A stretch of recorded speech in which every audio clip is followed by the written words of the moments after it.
Maharaj-ji affected us in the future.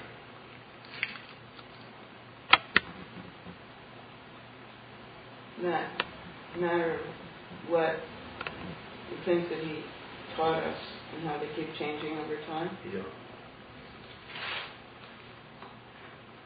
I remembered that he told me, always stay with satsang. One time when I was really unhappy going through something or other, and then he sent me off and into back where everybody was taking a nap or something.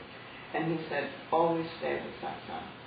So at first, of course, I thought that meant that I had to only live and work and be with people who've been with Maharaj-ji. And that became awkward over time because it turned out there were other people in the world as well. And so, but I have come to know how deeply important it's been to, in terms of remembering what matters, that those people, particularly those people I was with when I was with Maharaj-ji, to how we can help each other remember. Because when we were with him, we were so utterly vulnerable in our openness. And when he would see each of us in that way, we experienced each other in that way too. And that created those bonds that we had with each other.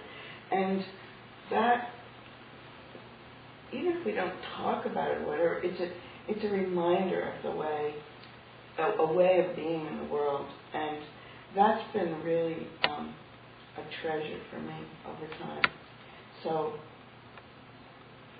I feel like he planted these little seeds knowing what we were going to need as we went forward, like trying to find our way through the world and what our lives had to be.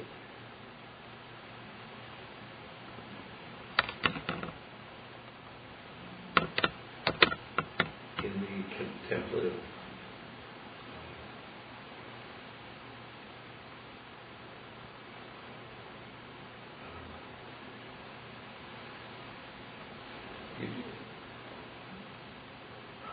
how did you relate that to Maharaj?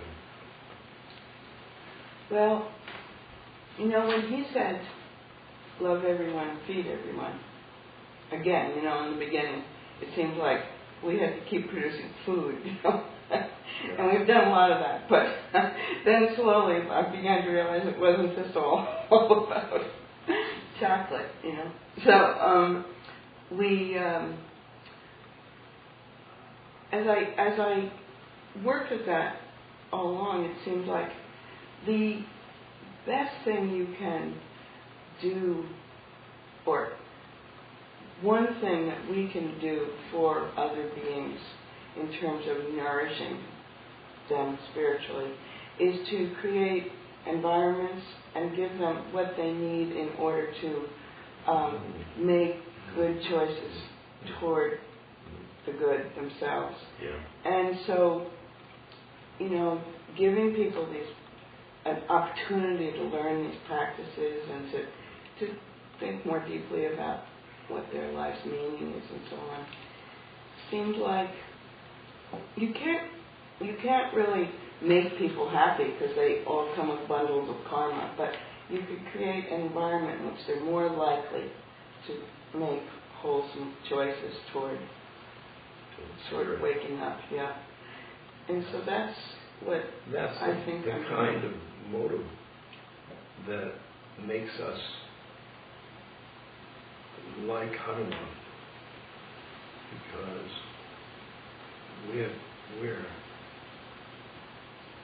we're helping God do His work.